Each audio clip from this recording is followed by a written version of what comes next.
you seen the trailer for the new M. Night Shyamalan movie? No.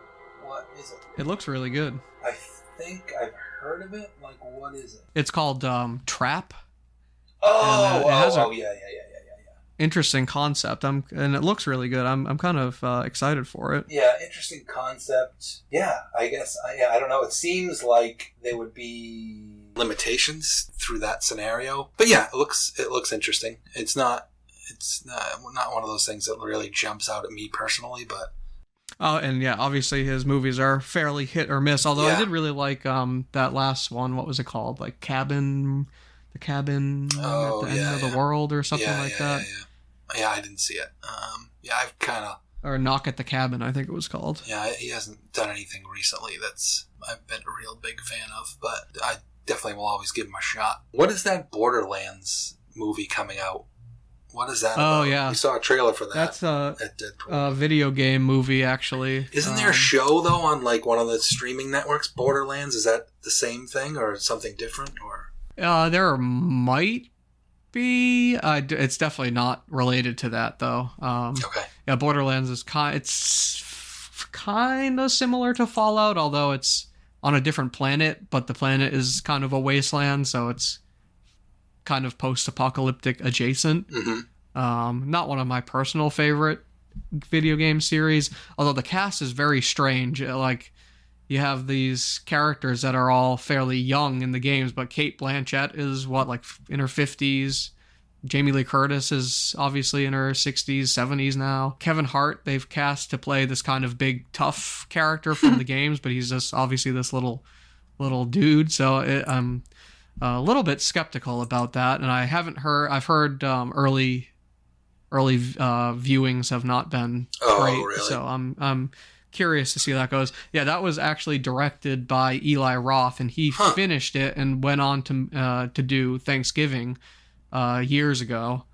And I don't think they were very happy with what he did, because they ended up bringing I think Tim Miller, who did Deadpool, all the Deadpool movies, to reshoot a significant portion of it, from what I've heard. So I don't have super high hopes for it, but I'm kind of interested in seeing. Yeah, the trailer. That's like what usually when we go and sit in a movie, we're always like, "Geez, we've seen all these trailers online before," but that was one I hadn't seen. It looked interesting from the trailer, but I obviously whenever it's one of these existing sort of intellectual properties, it's always like, okay, Right. Yeah.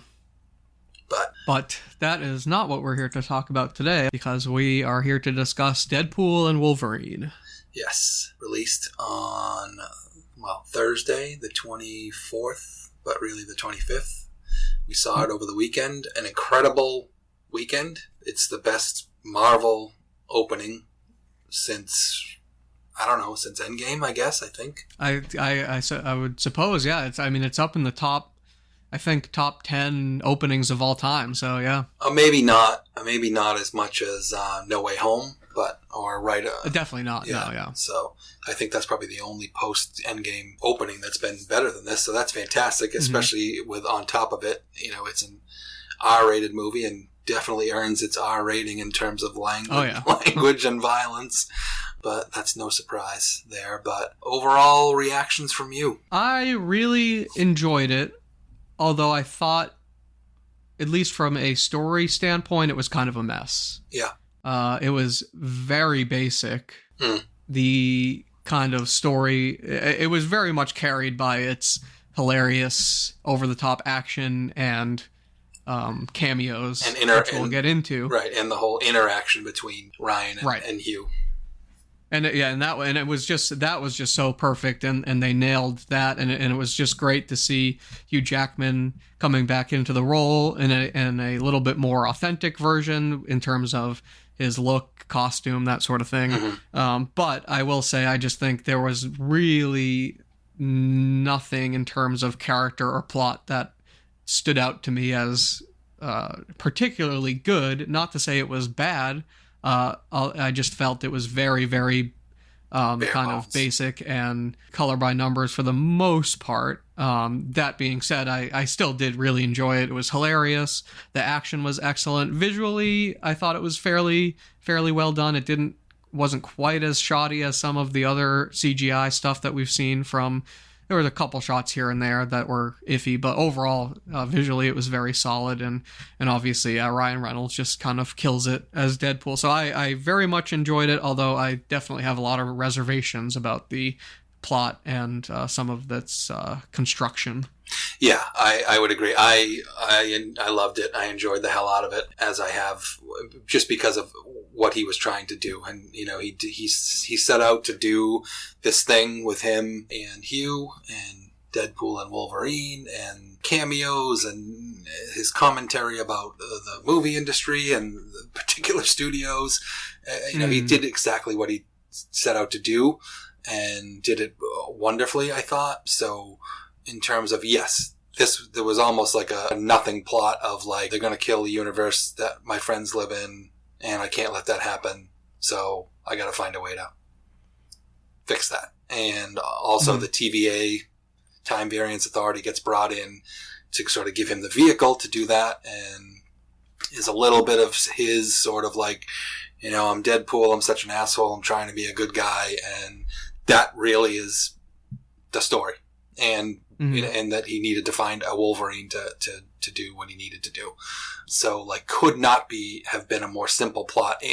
And that definitely juxtaposes between, you know, looking at the first two Deadpool movies, where there was kind of a clever bit of storytelling and plot twists, and especially the second one, the whole time thing and how that all unfolded. So there was an effort in the first two Deadpool movies to sort of have some neat plot aspects to the film and storytelling aspects to the film, where this one was just like, I'm just going to give you guys the basic setup, and because I got so much shit I want to do that I just need to get everybody on board. Like, even, you know, Liv, your sister, my niece Liv, she's like, I totally didn't need to see the first two Deadpools to enjoy this one, you know. And so that, you know, that's true. So yeah, story was almost just borderline irrelevant in this one. That said, I enjoyed the hell out of it, like I said, and I definitely felt like, and he even comments on it, what is the run time? 2 hours and 7 minutes? It was a long 2 hours and 7 minutes. I would say so, yeah, I'd agree with that. I would say you could have shaved, you know, just stopping certain beats a little bit sooner. I think you could have shaved 10 to 15 minutes off this, and it would have been as enjoyable and even more enjoyable, because it would have felt like whoosh, you got right through it, and you're like, wow, I almost want to see that again, you know. And I'm sure I will watch this one definitely more times. But yeah, so other than that, yeah, there's no plot to speak of, or, you know, just a very bare bones story set up to be the vehicle for all of Ryan Reynolds' zaniness. That works. Could have been shorter. Those are my sort of overall thoughts. I generally agree with those. I'm actually very surprised to learn it was only what did you say, 2 hours and 8 minutes? 7 minutes, yeah. Wow. I would have guessed closer to 2.5 if coming out of that. And I didn't even know what the runtime is until now, so that's very surprising. But yeah, I think kind of moving into the positives, only because I think I have a lot of kind of nitpicks to say that, but that doesn't mean I thought it was a negative movie. I think they did very well with what they were given, but the positives, obviously, Ryan Reynolds' performance, but Hugh Jackman, seeing him again, and he clearly still puts 110% into the role. Yeah, he was, which is impressive. Yeah, I mean, I would say Ryan Reynolds does his usual Ryan Reynolds, you know, was born to play Deadpool thing. Right. But Hugh Jackman really, really is great in this. And he almost, like you kind of alluded to, they were trying to, they almost did like, okay, now you're in the MCU, so we're going to play Wolverine a little bit differently and maybe a little bit more comic accurately. But like, his performance, I thought, was tremendous. And he even has some good, you know, they give him some space to even have a few kind of crazy dramatic moments, which, you know. And yeah, I really enjoyed just I don't think you can even talk about the plot of this movie without having to get into spoilers, because it's just everything is. I was just going to say we have to give a spoiler warning right away, because there's so many cameos, and if you even can call them cameos, they're really more of just like, you know, supporting roles. Right. Yeah. No, I think that's a good point. But I think the setup for the movie is it's okay. Wolverine died in the X-Men movies, so that means his universe is kind of fading out, and so we've now introduced another plot device, a multiverse plot device between canon events and anchor beings and everything else. And so he needs to go and find a Wolverine, and he ends up finding the worst one ostensibly, and getting pruned into the void, I guess that's called, and having to deal with Charles Xavier's long lost sister from some pruned universe. Most of the movie takes place in the void, so there's a lot of background references and obviously character cameos. It's hard to even talk about it because the plot is so simple. Yep. I feel like we'd eventually just kind of devolve into recounting jokes from the movie, and I don't want to do that. Just the overall of the jokes, especially at the MCU and movie industry's expense. This movie, I think they pretty much confirmed in this movie that they've just thrown out Kang altogether, and will. Oh yeah. Especially considering other developments in the past few days. I don't think we'll be seeing Kang at all again. And just specifically that moment where Deadpool just looks at the camera and says, "Yeah, the past few movies, they're just not working. They kind of suck, and you guys got to get your act together." Yeah. That to me, I would be very embarrassed for them if they made that joke and they still are going to be putting out subpar movies. So I'm hoping that indicates a turn for the best, rather. Yeah, definitely.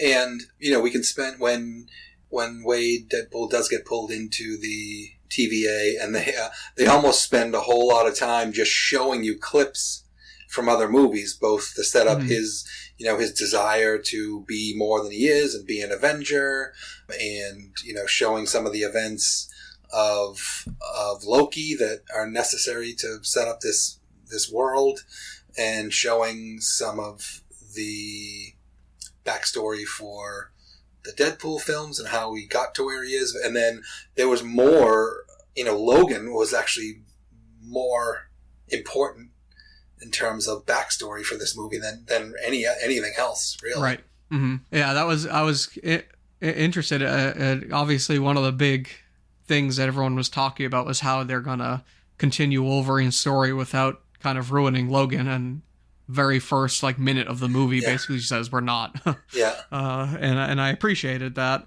and kind of, I guess, one of my biggest, because I don't want to get into negatives yet, although I think just based on the conversation I need to bring this up.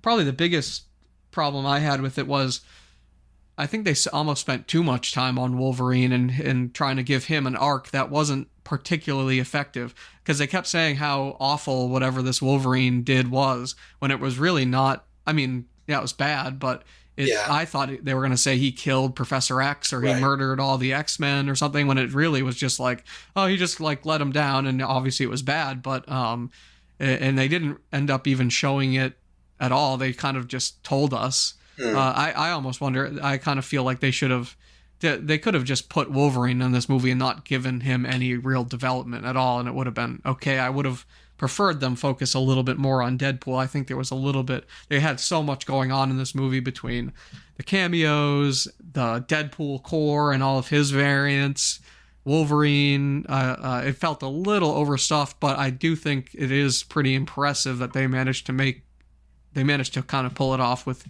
just how many elements they were throwing into the mix.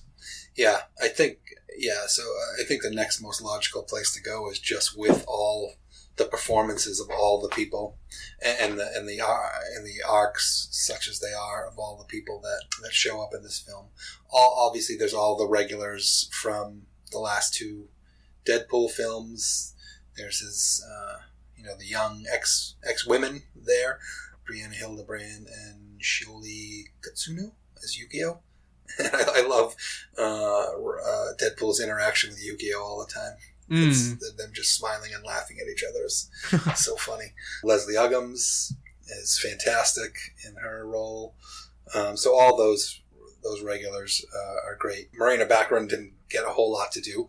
That's a byproduct. I think overall, kind of, I doubt that this was the Deadpool 3 that they were planning on making. Mm-hmm.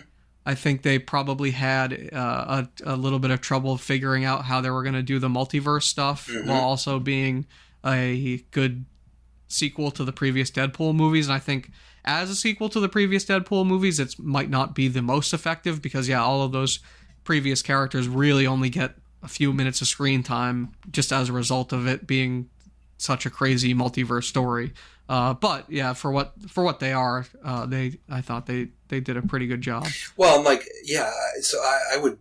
So this movie is very successful, I think, in terms of like they are using it as almost like a point of demarcation, a palate cleanser, and almost like, through Ryan Reynolds' voice, they are like kind of owning up to the fact that they've really kind of like muffed it, so to speak, with, not everything. There's been some good stuff, but like some of the stuff they've done.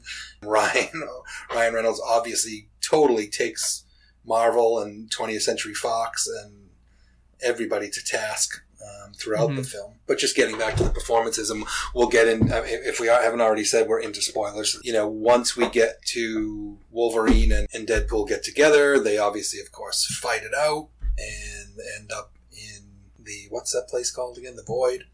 The Void. And then it just starts with we're pulling everybody out of the woodwork.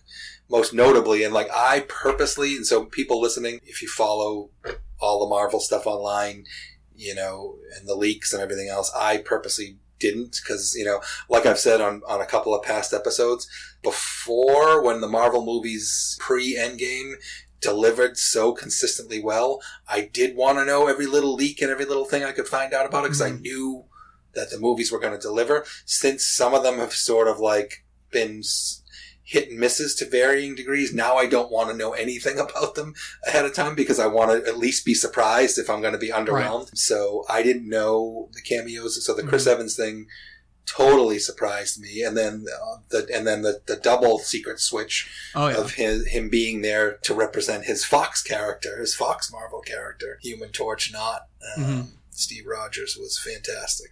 Yeah, that was hilarious. Yeah, I was surprised that they got him for as long as they did. I kind of figured that the initial scene with him was going to be it, but he did end up playing into the plot a little bit more than maybe some of the other cameos, although not too much. Although, and then later on we get some pretty wacky, deep pulls from previous Marvel films. I was very surprised that actually all three of the cameos or kind of surprises there, like when they introduced Elektra first, I didn't even recognize her when she first walked on screen, like just the way they did her hair. I was like, who is that? I did, although I saw the Blade first and just figured it was going to be X-23 and that was it. And then to see her, I was like shocked. And then Blade was an even bigger surprise to me. And both of them did very good. And then obviously Channing Tatum played this kind of just silly, stupid version of Gambit. And they made it kind of a joke about it. But I thought that bringing all three of them was just hilarious and a great way to kind of nod to even beyond the Fox movies. I guess Elektra was Fox as well, but I thought that they kept those totally under wraps. I had not heard anything about any of those, and I was impressed. And I remember hearing like some weird ones like Taylor Swift and she was they just was speculation that she was Lady Deadpool. Right. Basically. I heard Daniel Radcliffe at one point too. Oh, really? I think I had read somewhere that Marvel was actually just feeding all of those, just putting out names to throw people off. But yeah, no, I thought that those were hilarious. Yeah, I finally got to see Gambit's powers. I never knew what the hell he was or what he did.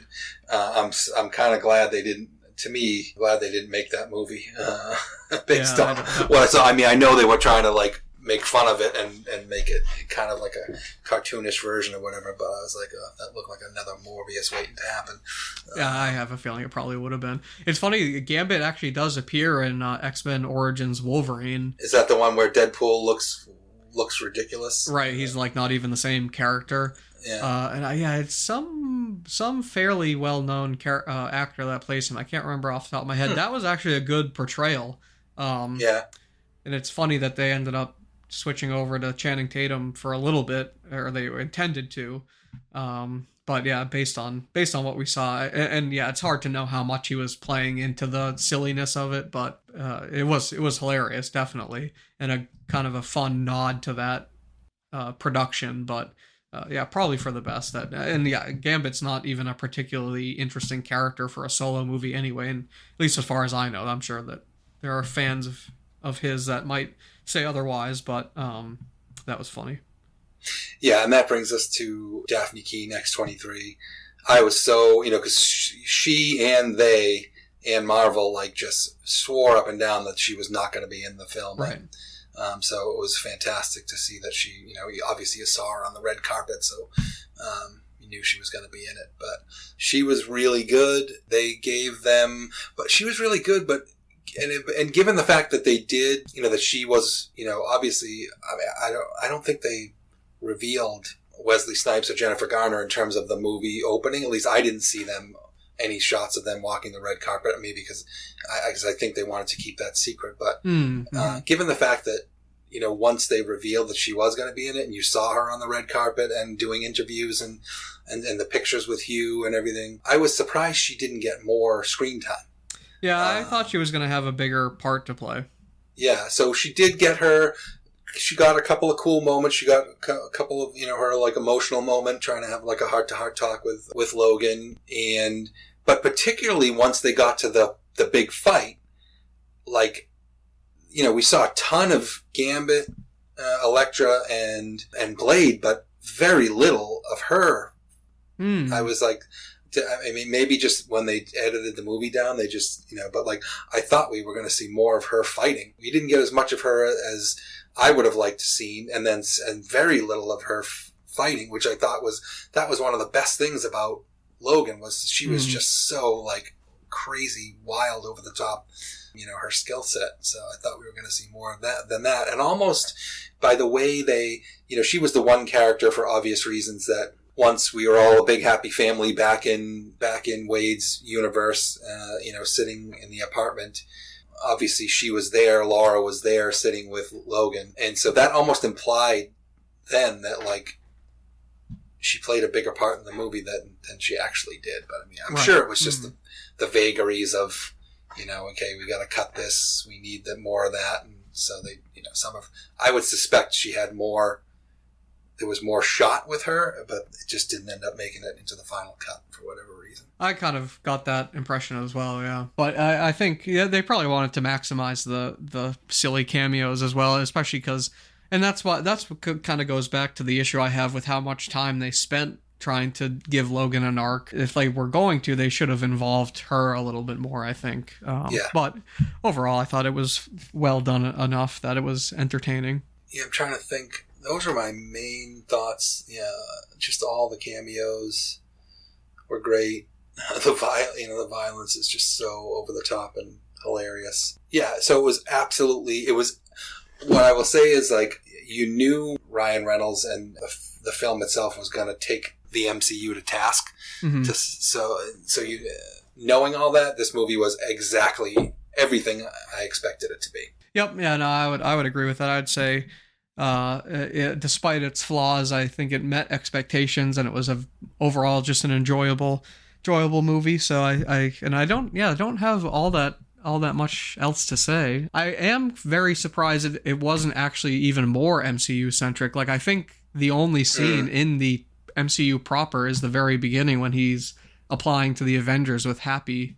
Right. I really thought that this movie was going to be a way to bring some of those characters into the MCU, but how it ends, now they're in their own universe, so I will be interested in seeing how they incorporate Deadpool and Wolverine, if they do, into some of the future movies. I almost wonder if maybe they wanted they could go either way. This could be an end cap to that, and they might not even reference the X-Men movies again. I don't think so. But it seems clear, like, so he went to see Happy to try to be an Avenger.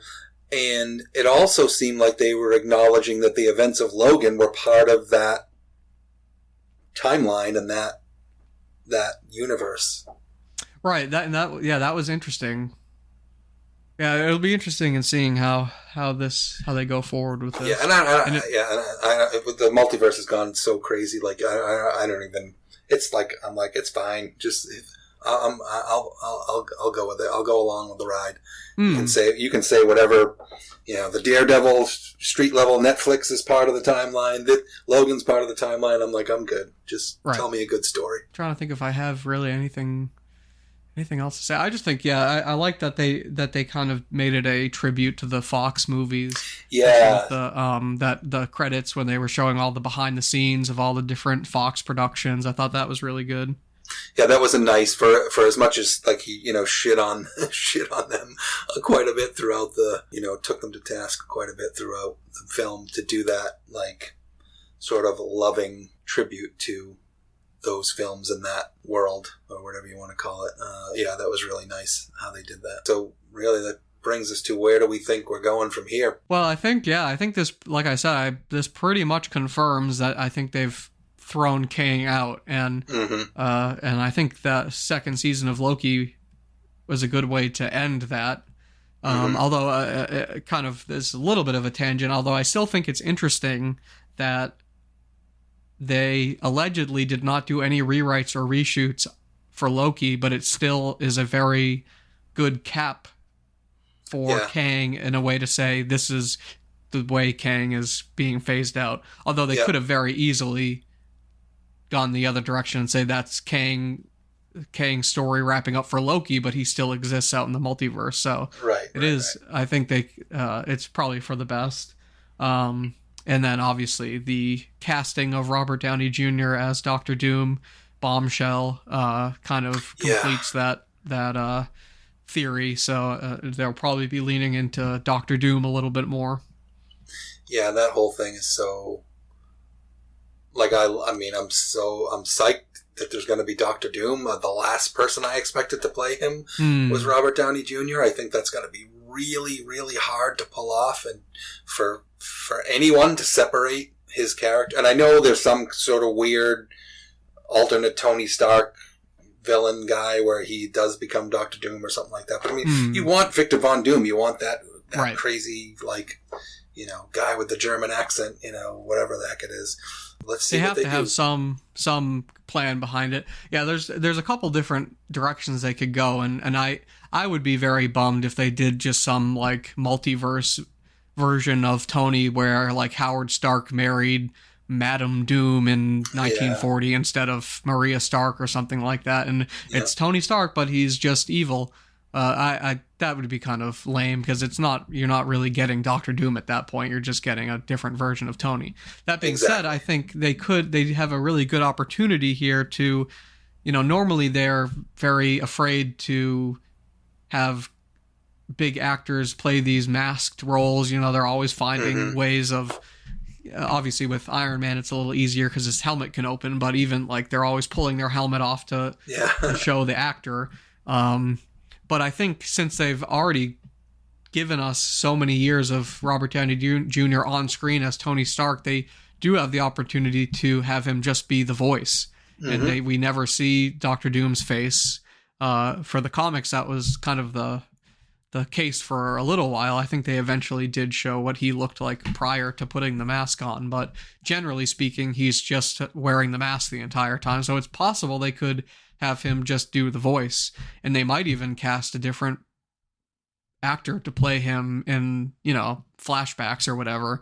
That would be interesting, and I would be a little bit more open to that. But right now, until we find out exactly the direction that they're going in, I think I'm a little bit skeptical. Yeah, and they've totally, and obviously they've hired the Russos and one half of McFeely. They've hired McFeely, not name? Marcus. Not Marcus. To write them, and again, so you can look at it two ways. Like they've clearly, either they think they've just got a really good angle and everyone's like on board, or they're really desperate and they're trying to go back to the well. Right. So we'll see. But it's funny that they just threw out. I can't even remember Because weren't the next two Avengers movies were very multiverse Kang? Right. Like, it wasn't that even in the titles. Yeah, so they've totally just thrown that out. Right, yeah, Kang Dynasty. Yeah. So now Kang Dynasty has become Doomsday, but Secret Wars is still Secret Wars. Mm-hmm. And that is going to be multiverse anyway. And it probably would. Doctor Doom has always been involved in all of the Secret Wars events over the years. So I think we were going to get Doctor Doom one way or the other. Although I think they've moved and pivoted a little bit. And yeah, they totally just tossed aside the previous writer and director. And I guess it was going to be, I don't know if he was directing it. I think the writer of Shang-Chi was going to be the previous Kang Dynasty writer, and then the director, I can't remember if he was going to direct it or not. Wasn't it Shackman from WandaVision? That's what I wanted to say. It was either him or Shackman, yeah. Yeah. But obviously he's doing Fantastic Four now, so.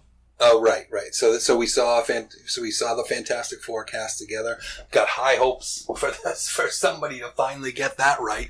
I know, really. It seems like they know that that this is a huge property that they can't screw up. And based on there were leaks of the trailer, and I was pretty impressed with what I saw. They're definitely leaning into that, almost like they did with WandaVision, that kind of period production angle. Everything's very like space age looking. Cool. And it seems very Jack Kirby like. Right, exactly. And it seems, I think they've confirmed that this is going to be the Fantastic Four start out in a different universe and then make their way to the MCU. Okay, because that's cool. It's a alternate timeline, because obviously it seems like this is going to take place in the 60s, but we haven't heard of the Fantastic Four in the MCU yet, so that's kind of their, I think, way of getting around that. Yeah, I'm on board.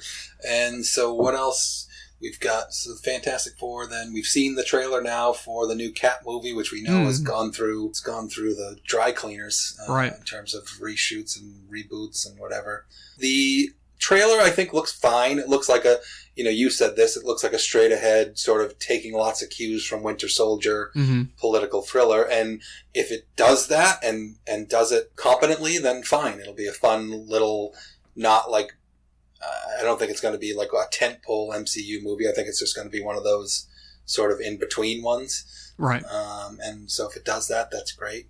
I was surprised that of all, because they, obviously they totally put the brakes on, or for the most part, put the brakes on Disney shows after the abominable Secret Invasion. And it just makes me so mad, because I was so looking forward to that show, which I've talked about before, and I love Sam Jackson and all of the, we thought they were going to do all these callbacks to like Agents of S.H.I.E.L.D. or whatever. Right. And some of and those it was just nothing. We just got nothing. It was so disappointing. And although I love Amelia Clarke, and I thought, she did a good job. But anyway, I was surprised that of everything we were getting Agatha. And the trailer, I have to say, the trailer looks really good. Very good, yeah. It looks like they're really leaning into the horror aspects of it, which I'm impressed with. Yeah, I have to say, I actually like that trailer a little bit better than Captain America. Yeah. And I love Aubrey Plaza, so right. That'll be great. So yeah, I'm totally psyched for that. I hope, hopefully this is the start of them kind of working their way back.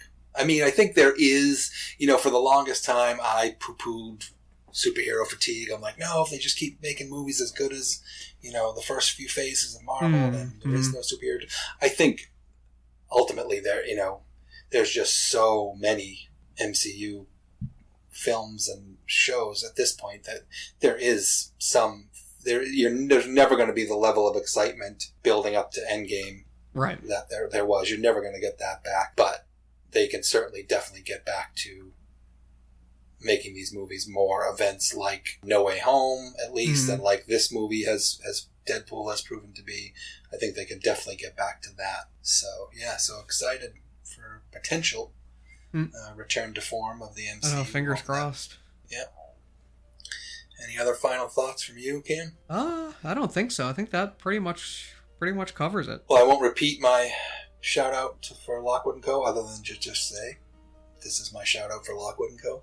And thank you everyone as well again for listening. We feel like a broken record and like we keep not delivering, but we've got bigger plans for this podcast and other things that we can do. So we will just do our best to to make progress and evolve this thing over time. But thank you for listening. Please do give us any likes and shout outs and whatever you can, wherever you're listening. You know, we're on Facebook, Instagram, X, now YouTube, so we appreciate your listening. Yeah, thanks for tuning in, and hopefully we'll be able to give you some more content at a faster pace, but I guess that will depend on work and certainly what comes out. I don't know what necessarily we'll be speaking about next time, but certainly no shortage of things coming out, especially in terms of horror, so I guess we'll see. But I guess other than that, thanks for listening, and we will see you on the next one.